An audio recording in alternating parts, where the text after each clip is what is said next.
Hello and welcome to Channel Sport on Sunday. I am Ken Ochenago. Sometimes people say there is no miracle. Miracles do happen.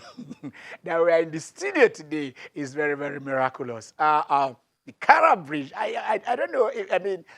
It's supposed to be an access, but over and over and over again, I think the rate of accident at that bridge is getting to us as something, there is reason for concern for us to actually find out what is happening. Is it the truck? Is it the size of the bridge? Is it whatever it is? Because for over 7 hours now, it's been total lockdown over there.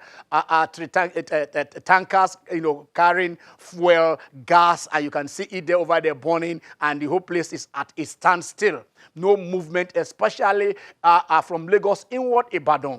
And it takes. I don't know what to say, but if you don't have anything serious, if you want to go to Ibadan, please don't do that unless you can look at alternative route. Unless something you're going to do is very, very serious. It is not, as you can see here, the road is totally blocked. There's been a diversion now where boats they are taking for that particular side of the road. Trucks have been vehicles have been diverted, to the other side of incoming vehicles incoming to Lagos. But as it is now, you can see the fire is still burning. It is still raising. The firefighters are there trying to tackle it, and it's very, very sensitive because this is fuel, this is gas. So basically, until this thing is done, it is going to be a hell of a movement right there. The traffic is on a standstill. They move a little, and get it done. But the guys are on there, and we hope that, because until this fire stops burning, I don't think it will be possible for them to remove it, because the process of removal will also take a lot of time. But they are waiting for it, but they cannot. I don't know why. Maybe they cannot put it off because basically because of the sensitive things that are there that is conveying. That is why we are having this right now. But we are in the studio, and then we're talking sport. We'll get to you. I hope my crew will be here to join us. I hope the gang will be around. But if not, we'll open the lines, and then we're going to have a show between yourself and ourselves today. So just get ready as we move on. How do we start? We start with this. I think it's good news because you have 4 Grand Slams in a year. The Australian Open eventually was done before the COVID thing became so serious. So basically, we're saying everything being on a standstill. But the US Open says we are coming. We are coming. We are going to do it. The governor Andrew Cuomo, the man says, look, give us time. By the 31st of August, we are going to do it, and it will run until 13th of September. So there have been some discordant tunes. A lot of them welcome this. Some others are saying, no, why are you doing this? Are you being selfish? But then the US Open will take place with a lot of precautions, a lot of things we take safety measures we put in place to ensure that infections are not transmitted during that particular period, and and stuff. Okay, that is it. We'll come to this tweet later on, but that is the tweet of the New York governor telling you that the U.S. Open will be held in Queens, New York, without fans from August the 31st to September the 13th. He said the USTA, will do taking a lot of measures into consideration. So we'll do that. We'll come to that. We also look at other issues that are burning issues that are taking place, especially we're talking about sport policy in Nigeria. We're doing that for some weeks now, trying to run down, trying to understand the obligations of the federal, the state, and the local governments, and also we, the people. What do we do? It is not just government. You don't leave the health sector for government. You don't leave schools for government. You don't leave technology for government. So you cannot leave sport for government. Where do we stand in this? And also the university systems, like we say, has been the bedrock. When you look at the American system, you talk about the March Madness, you talk about the collegiate system. So that is where they draw. In fact, they do the draft for a lot of things. So they encourage you to go to school, and then so you develop your body and your mind. So you might have the talent, but if they don't prepare you for success, it will be difficult. And it is within those ambits, within this, the 4 walls of the school, that you are trained, that you are honed, that you are disciplined. So we are going to start this show on that particular note. But before we do that, we'll let them know that the English League, we told you it was going to start. It has started. It has been good for some. It has not been so good for others. And it has been very, very bad for others. La Liga is on. During the week also, the Bundesliga ended with Bayern, crowning themselves. You can't take that away. 8 championships in a row. So I think the Bundesliga is Bayern Munich personal property. Nobody argues with them over that. So we are going to take a lot of sport. I look at also why Olympics have been postponed. Qatar is in view. Right? In 2020, 2022, Qatar 2022 will be there. I will believe that probably nothing will push that. So the guys are getting ready, putting the facilities in place. But like I said earlier, in the earlier part of this show, we are going to look at school sport in Nigeria, and where best to start than the NUGA Games. The NUGA Games is a game for Nigerian University Games. So we want to move from here, from Lagos to Ibadan, to get in touch with the Secretary General of NUGA. You understand? Bola Orodele. How are you, sir? I'm good. Ken, it's nice to have me on this afternoon. And I pray that the lockdown between Lagos and Ibadan will be eased so that people can move around. Exactly. That is what we are praying for. It is hectic. I don't want to use the word terrible, but it is hectic. And like you said, we pray that the firefighters, the road safety officials, and every other persons who are involved, the security personnel, will be able to get that done. Now let's come back to our personal turf, our territory, which is sports and which is university games. You are the Secretary General of NUGA, and then let's start with what would have happened. I know the NUGA would have taken place, another one of the games would have taken place in 2019 in Unilag. Can you update us on that? The games that will have taken place in 2019, the university management and the Vice Chancellor, to be specific, came to NUGA Council in October 2019 and informed us that the university will not be ready to host the games. So he asked for the games to be shifted to 2020, and that the university also will struggle to ensure that the games in 2020 will be captured in the budget of the federal government. And I think they must have done that. So we are waiting. So the new year came in, and we were all planning that come 2020 we'll have the games. But we have some other issues at our hands. But we hope that things will have been settled. It's still a long time to that. November, December that the university requested for. So we are still waiting. And we hope that if the National Sports Festival will be able to hold in October, there's no reason why the NUGA Games will not hold in November. Okay, that is on a hopeful note. But then let's also go back to the very beginning. NUGA, why was NUGA established? And do you think that NUGA has met the expectations of the framers of that particular event? NUGA was established in 1965 and had the first games in 1966 at the University of Ibadan. Prior to that time, there was no games organized for universities. You know, the students were doing things on their own. There were clubs in the 5 universities in Nigeria at that time: Ibadan, Ife, Nsukka, Ahmadu Bello University Zaria, and the University of Lagos. So in 1965, during the WAU Games in 1965 at the University of Ibadan, the managers of university sports in Nigeria at that time felt that we have not been doing anything about university games in Nigeria, and we are having the WAU taking place, which is it looks somehow to them, and they decided that NUGA should be formed in 1965, and the first game was held in 1966. Over time, NUGA has been able to produce many athletes, and like you have said in your intro, that the NCAA in the United States produces a lot of athletes for the American sports family. But whether NUGA has done well or not, I think it's a matter of time.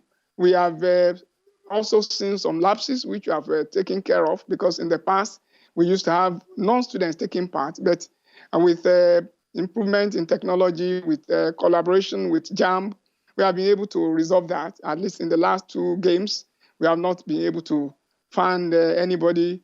It's the use of mercenaries has been reduced very, very greatly, and maybe 1 or 2 cases might come, which can be easily resolved because you have everybody's data on the net, so we can easily check, not having to go into checking physical papers, which anybody can really can be able to doctor at any time.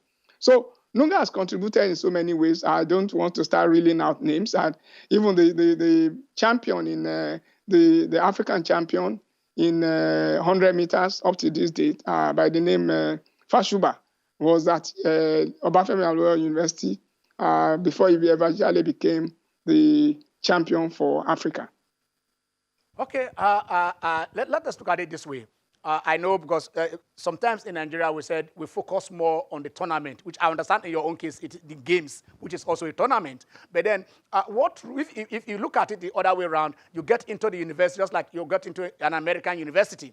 Cast your mind back. You're talking about Shey Fashuba, the African champion, record holder, attending our university and getting it there. But the years that we look at, the golden years of Nigerian athletics, the Egbonikes, the Imos, the Onyala, they all went to American universities. We cannot, like in the NUGA games now, is there a way where we can say these are stars that they enter into the school identify them, or the school even go to poach them and give them addition because of their prowess and develop them in that wise? Thank you. I think one of the major problems we have is that when you have a nation, whatever is happening is in the outside, in the whole nation, is a reflection on what is happening in the micro part of that nation. For example, you find out that the likes of Egbunike in the 80s and whatever, there was a system whereby as soon as you finish secondary school, the National Sports Commission will ensure that you gain admission into an American university or a university outside the nation. Even scouts come from those universities to come and pick raw talents from Nigeria. The likes of Olajuwon, he was a handball stroke basketball player, but somebody came from the US. But in 1980, he moved into the US and was in Houston. He was in Houston University for 2 years, and then he eventually started to play basketball as a professional. What nations should have is that you should have a system in place whereby the raw talents that you can get up to secondary school level at the next stage of their amateur sports, which will be at maybe the colleges of education, the polytechnics, the universities. There should be professional coaches in those institutions. And that's what the American nation is using. They have professional coaches in their institutions who can handle athletes that are raw and make them to become champions. I will give you an example of our famous long jumper, Yusuf Ali. He was one of the best young lad when he left Nigeria. But by the time he got to his university in the US, the coach told him that, look, I'm going to give you a system. You are not going to be able to jump what you are jumping in Nigeria for the next.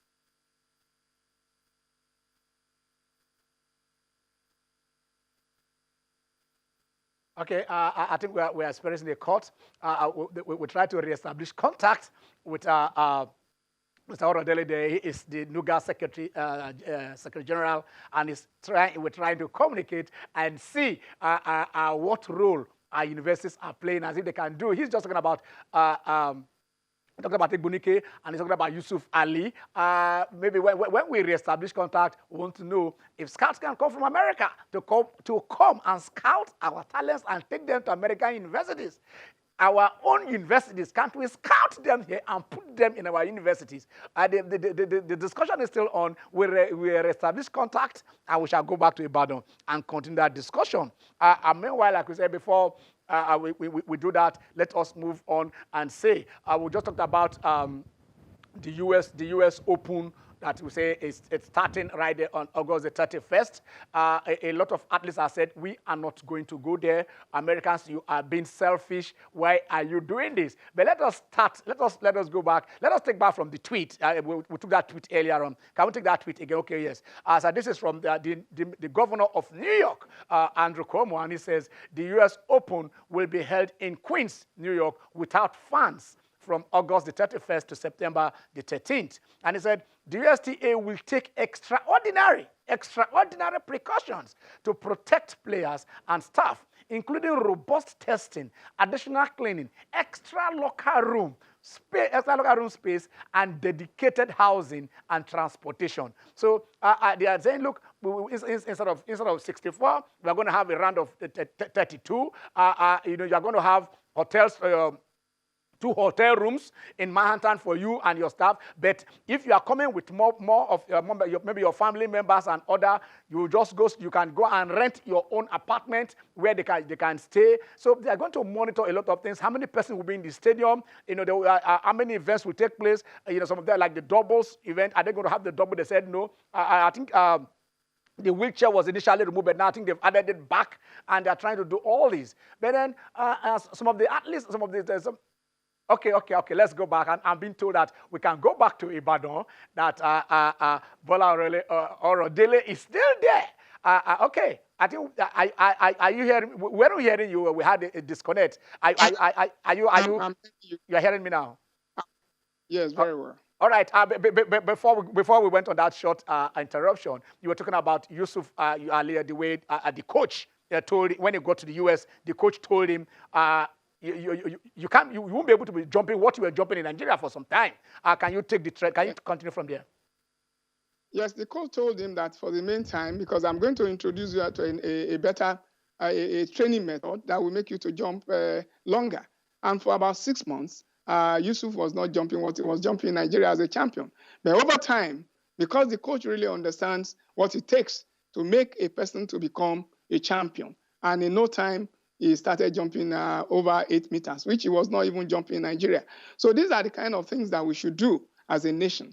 We have universities. There are people that are studying physical education and things like that in many universities in Nigeria now. I said, when I was a student at Ife, there was this woman, the former world champion woman, was brought in by the likes of Kakioye to Ife.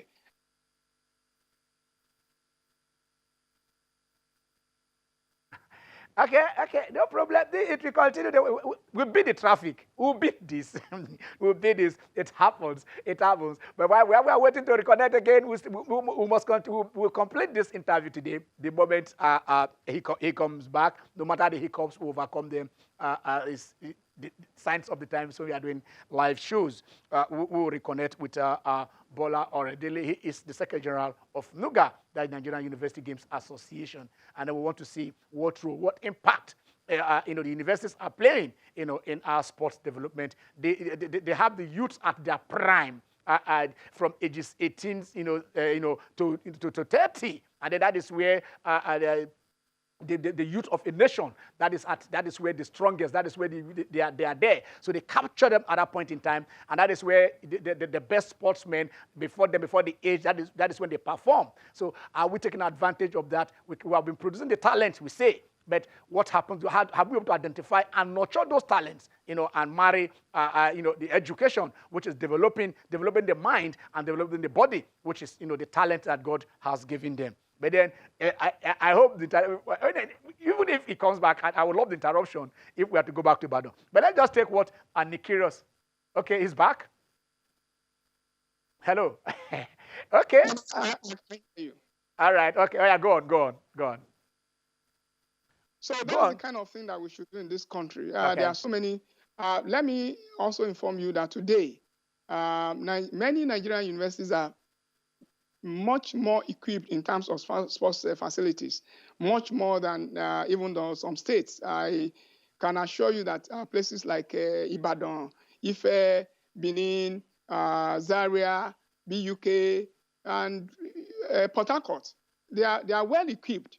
So if we can have different sports that will be in these places, and we can now say, okay, if we want to do athletics, we pick 2 or 3 universities. We have elite coaches in them who will train them and teach in physical education or whatever subject assigned to them in their universities. And this is what they do abroad. So I don't know why we cannot replicate this in Nigeria.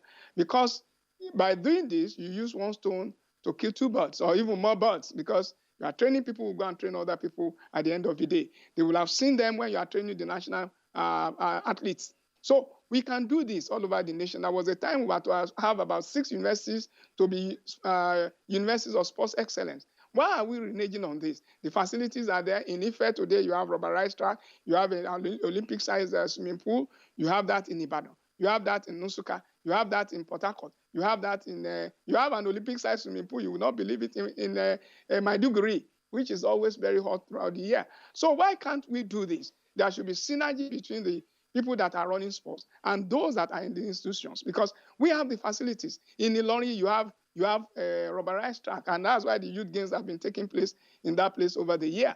So why don't we have all these things in place? So I think that it is important that we continue to have synergy with those that are having the young ones even within their midst. That means they are studying and they'll be there for 3 or 4 years, and by the time they are there, okay, they'll be able Mr. to... Mr. Oradele, we want to go on a very short break. We want to go on a very short break. But when we come back, we shall establish contact and finish this discussion. Don't go nowhere. We're still going to Ibadan. It is the sign of the times, but the show will go on today. Stay with us.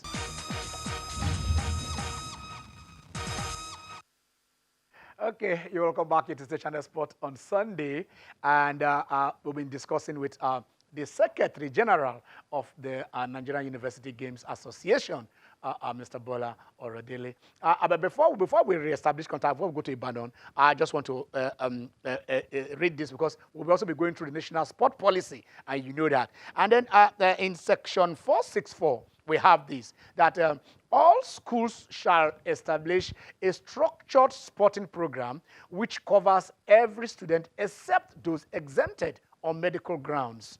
Then 465 says, any student studying in any higher institution of learning shall, you see the word, it is shall offer a minimum of 4 credit units course in sports.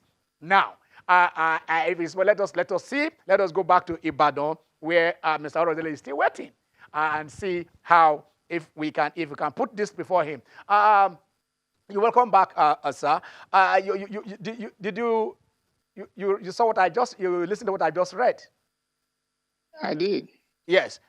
Do you in any way, the NUGA, do you also synergize with the university system in terms of their curriculum? Because here the national sport policy, the 2009 policy, is saying all students shall, all schools shall establish a structured sporting program.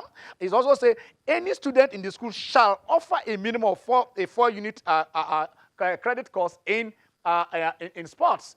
Is the university complying with this section of the national sport policy? I know that the University of Lagos, it is only the University of Lagos that I know that offer such courses in their GST, that is General Studies. If this policy is going to be carried through, I think there's need for the National University Commission to come in, because it is the National University Commission that oversees the issue of curriculum and courses that students will have to go through before they graduate from their universities. So National Universities Commission should be brought in. It's an arm of government under the Federal Ministry of Education. So if it is a policy of government, the National Universities Commission will have to enforce it. And we ensure that anyone that goes through the university system has to have 4 units of GST in sports. Okay. All right. Also, before we went on break, you talked about having the 6 geopolitical zones that would have Olympic-sized swimming pools in all that. 2 things I want to ask you here. One, you talked about scouts coming to Nigeria to come and scout our athletes and take them to American universities. We're talking about scouts, our Nigerian scouts taking them to Nigerian universities. And 2, are we taking into advantage our geopolitical system? Because if you look at what we have, we go outside the country for training. You just mentioned Ife. I've been to Ife, and you can look at the landmarks and the undulating landmarks there. But if we say, okay, University of Jos, if you have, because of the cold, if you want to go for a competition in a cold region, we go to Jos. If we Afuze, Auchi Polytechnic, because of the hills, you see long distance runners going to East Africa to go and train. If you look at the riverine area like that is swimming pool, have we been able to say university should special, like you said, NUGA, this is the area where we can take advantage of our natural topography in sports development? Yes, I think you are very correct. Afuze was created for, there is a place in Afuze that is meant for sports development. I think it was created by the Bender Steel government in those days. The place is still there. For altitude training, we have Mambila Plateau. The place is still there, and there are buildings that have already been built there by the federal government. And I heard that in the last few weeks that the Honorable Minister of Sports, Mr. Sunday Dare, was talking about the Mambila Plateau, the facilities that are there. But there have to be a program.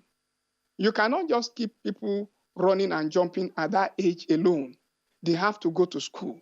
So the two have to be married. What we call it this time is that when you are finishing for the university as an athlete, you have double qualification. Let us note that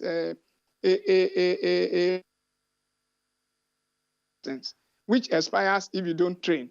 But a proficiency in your education is a certificate which does not expire. So we have to ensure that these two go together. And when the athlete finishes from the university or college of education or polytechnic, that athlete has two licenses in his hand. One, a license, which has to be renewed by training and training and training. The other one is a license from education, which is a certificate, which has given you the ability to be able to function all over the number of years that you're able to spend on earth, if you can to at least read and study and study the new trends in your area. But we have not been doing this. I mentioned the issue of the universities from the United States coming to Nigeria, from Europe coming to Nigeria, taking young athletes away. Why do they do this? Because there's a program in place. There's a scholarship for them, like the likes of Mary Oyali, one of the coaches in one of those universities at that time, who eventually became her father-in-law, was able to get a scholarship into an institution in the US. And Nigeria has gained by getting her into that university at that time. Because when you have a place where somebody is studying, is also training, you don't have to pay him a lot of money, like he's not taken as a professional athlete. But he will have used that time to prepare himself or herself for the future. So these are the kind of things that we need to do. Let's synergize in these areas. Let the young ones that are, and note that many of, let me say most of athletes who are good are from humble background. Okay, let me. I want to interject here. I'm sorry, I want to interject here. Yeah. If from the 80s, we're talking about 30, 40 years ago, we've been taking athletes from Nigeria abroad. And then NUGA, for instance, is made up of university professors, the eggheads in the university system. These are supposed to people who have to design what a nation, policies and other for development in other countries. And I mean, I'm surprised that, okay, we are still talking about that. We want to take our athletes there. Can't we, have we not been able to say, okay, you said most of our universities have these facilities. Well, are we giving even scholarships to students? Because I know, of course, if you are running, if you are playing football, it's okay, you have accommodation. Are we giving them free tuition? Are we giving them free accommodation? Are we giving them grants? Are we giving them exceptions to give them training in case extra lectures if they are not there? Are we doing this? Because instead of taking them, we have how many? About 170 universities in Nigeria, right? About 170 universities, sir? Yeah, 170 universities in Nigeria. That's big enough for any good thing to happen to a country. It is big enough, whether in the area of research, whether in the area of athletics, whether in the area of technological development, in any area you want to think of. So why are we still dependent on the American? Why are we still dependent on carrying our best athletes to America instead of putting them, using them, training them here in Nigeria, and even having the facility that even our Super Eagles, our Olympians, our wrestlers will say, I will go to Port Harcourt to go and train instead of going abroad to go and train. Why can't we do that, sir? I think what we need is to be able to improve what we have on ground. Let me give you an example. Even our health system. Yeah. Prior to this COVID-19, everybody runs to India. Everybody runs to US. Everybody runs to Britain. But if we improve our health system, you don't have to run anywhere. The Saudi prince, the Saudi royal family in the 60s and 70s and early 80s used to come to the University College Hospital in Ibadan. So that was the standard at that time. But the standard have decayed over time. And that's the challenge that we have. Because every time there are innovations which you have to improve upon.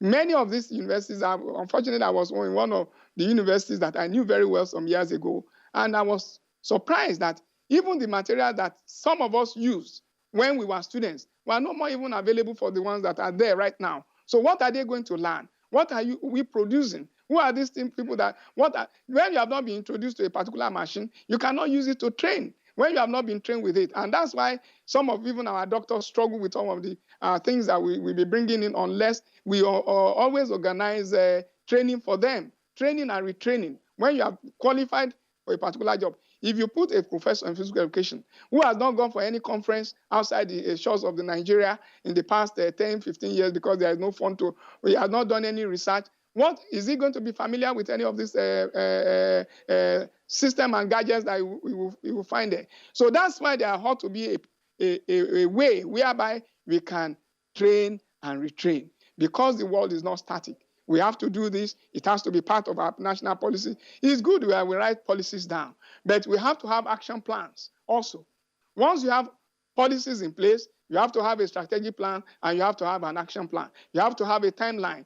We can take athletics, for example, and say that some other sports where we are doing well. For example, basketball, we are doing well. We are doing well not because we are really playing basketball in Nigeria. We are doing well because there are so many of our young ones who have been taken away to the United States. Some of them were born by their parents in the United States who are playing in colleges and things like that, and they play for Nigeria. But we can replicate the same thing at home. In the past, when a foreign-based athlete is coming to Nigeria, he will be afraid whether he will ever be selected for the national team to go for the Olympics, because the ones at home also are also well-trained. So we can do this. And it is possible, but we have to get our priorities right. Okay, let us just before we round this up, what I look at something that's very, very key is why they go over the scholarship. To your own understanding, to your own knowledge, to your own awareness, what percentage of Nigerian students in the universities are getting scholarship to study? Are they up to 5%, 2%, 3%? That, that will encourage you to go to school. Like you said, if your background, you cannot meet up for school fees, you cannot meet up for tuition, you cannot meet up for accommodation, what percentage of Nigerian students and Nigerian universities offering scholarship because of their talent to come to the school? What are you aware? Do you have that figure at all? Yeah, let me just tell you, the only university that I think has a perfect system for now is University of Port Harcourt. And you will also know that the University of Port Harcourt has an Olympic center where athletes come in, elite athletes come in, they train, and these athletes are paid to remain in school and to train and participate in sports. That's the only university that I know for now. Maybe one or two universities if you perform well in some competitions, but it should not be at that stage, because the university system, sports system, is supposed to be a developmental system. You give a target to a young one when it's coming in. For example, in 100 meters, if he was running 10.6, you say, okay, in the next 1 year, if you can make 10.4 and your GPA is for something like 3.5 out of 5-point average. So he knows that he has to study very well, and he knows that he has to go out to train. But you must put in place also the conducive environment for that athlete. He must have all the equipment that he's going to use. He must have the trainer that is going to come out. If his lectures will be from 7 to about 3 o'clock, he knows that by 4:30, 5:30 is there. Or if his lectures is for about in the evening, the trainer has to come out at about 6 a.m. to train the athlete. These are things that can be worked out, because he's going to be in that institution for nothing less than 3 years if he comes in as a direct entry student. If he's not a direct entry student, the courses will last for 4 years, 5 years, and if he's studying medicine, he could be there for 6 years. So why don't we take advantage of this? If each university in this country, we produce just one sports person, man or woman, just one, that means you'll be having about 170 new sports person, excellent sports person in the year, every year. So Why don't we take advantage of this? That is what America is using. Let me inform you, whenever we go for the World University Games, you find the coach of the next Olympic Games for US being part of the team that will come for World University Games. Because World University Games is in 2 years, and they use it to prepare. So within a 4-year cycle of Olympic Games, you have 2 World University Games in between, so that you can use it to prepare. Like the current world champion now in 400 meters, he was in the Olympic Games in Kazan in Russia. He didn't win any medal, but age was on his side. By 2016, he got to Brazil and broke the world record. That's the kind of thing that we can, once we have a good system in place. That is kind of a thing you say we should do, but I want to say that we'll come back to you again on the discussion. I want to say that probably the NUGA officials interact with the NUC, with the committee of the vice chancellors, and see how this is done. Thank you very much, Mr. Bola, for being part of the show. It's my pleasure. All right. Okay. That is Mr. Bola Orodele is the Secretary General of the NUGA, Nigerian University Games Association. And we've been talking about that for some time now and see how. This is a long discussion. We do hope that, a lot of things would have been discussed here and see how they can be proactive and then move it from, ideas to concretizing by actually insisting that this is the universities are supposed to be where these things are supposed to be done, where the policies are supposed to be made, where the formulation and other things. So moving it up there, let's also practice what we are asking others to do in the university system. Okay, we move on. We'll open the lines for you after we go to the next break. But for now, like we said, let us take Nick Kyrgios, what he said about the U.S. Open. I don't think he's too comfortable with it going on there because from Australia to the U.S. will be a little bit of a travel. So he's saying, Mike, why can't we just cut this year off and do it the next year? Serena says, I am going to be there. Okay, but this is Nick Kyrgios. He said, the ATP is trying to make the U.S. Open go ahead.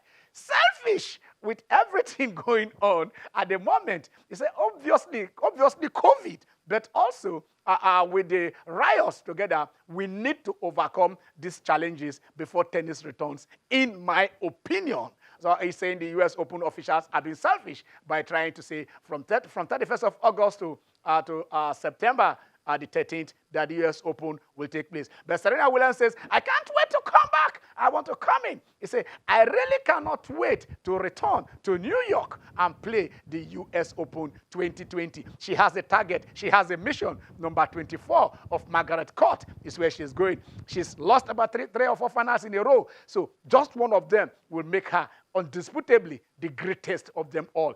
Something there she is, but then people say you didn't win as many Grand Slam as Margaret Court. So number 23, number 24, this might be opportunity. But then Bianca Andreescu, the defending champion from Canada, of course, Canada is just a walk. She can stroll from Canada to New York. Says, I will be defending my title. So a lot of things will happen in the U.S. Open. We don't know. Nadal has not spoken. Djokovic has said, I'm not sure I am going there. Federer has said, I'm not coming back until next year.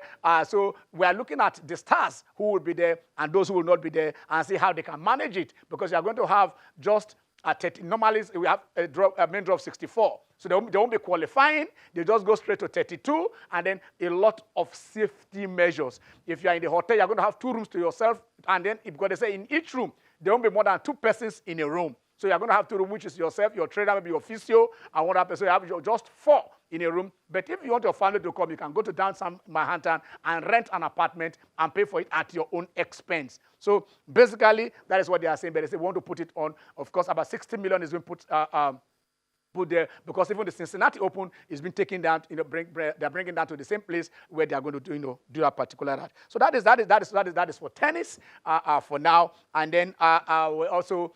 Let's talk about football. Of course, we've had it. The league we've been waiting for. A lot of us are fans of European League, especially the English, for those of us in Nigeria. And let us see some of the results for yesterday. Played because let's go down because before yesterday, of course, it was Man City taking Arsenal, beating Arsenal home and away, 3-0. But these are yesterday's results anyway. Watford beating Leicester City it wasn't beaten, it was a draw 1-1. Brighton beat Arsenal 2-1. Came back, Arsenal scored first and Brighton scored. That last-minute goal by Mope sealed the win for the strugglers.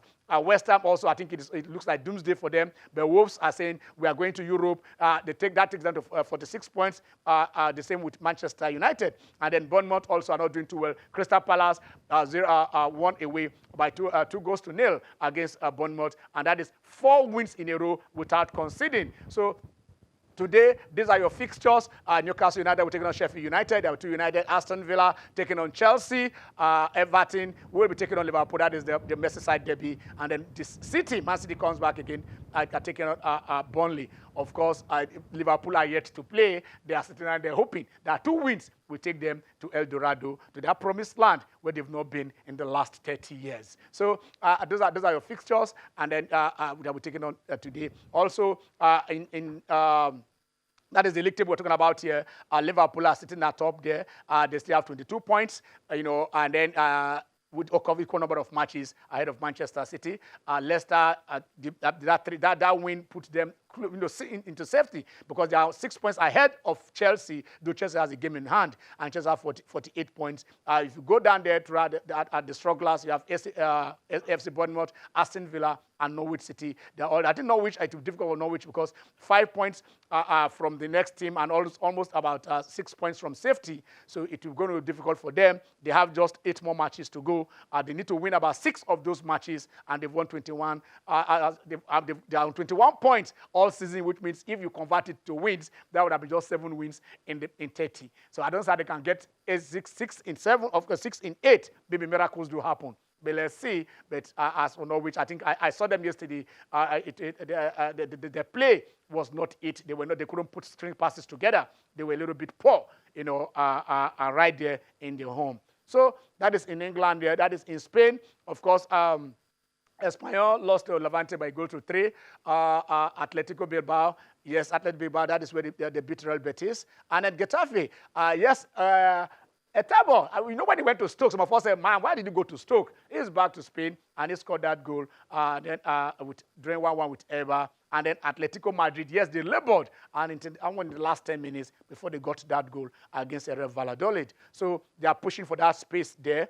Today, you have Celta Vigo taking over Deportivo Alaves. Valencia will be taking on Osasuna. Real Sociedad will take on Real Madrid. Villarreal will take on Sevilla. And then Leganes, yes, Nigerians are there, will take on Grenada. So every day there is football in Spain. Almost every day there is football in England. Almost every day there is football everywhere in Europe because they have to just finish this league and start the next season. By now, they would have been resting, but that is not to be. COVID says, you have rested enough, come and play. And let's see how much time, 1 or 2 weeks that they're going to have when this season closes till when the next one is going to start. So, Barcelona, we saw Barcelona play, and then I think they played at the 0-0 draw. And I tell you, it is not it from what we saw. That is the top.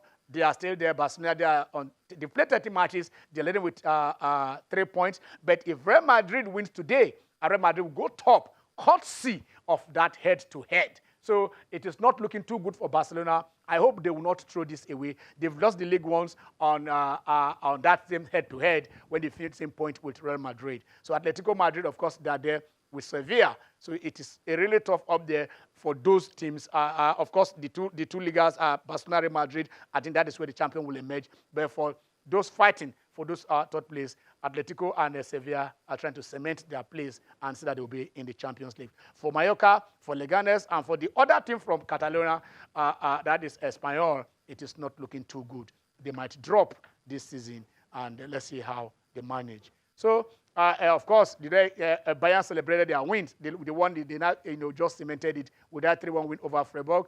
Cologne beat and tried Frankfurt. Fortuna Düsseldorf drew with Augsburg. Hertha Berlin drew with Bayer Leverkusen. And Hoffenheim hammered Union Berlin by 4-0. So Bayern are still in 8th heaven. When you win 8 years in a row, what will Dortmund do? What will Leverkusen do?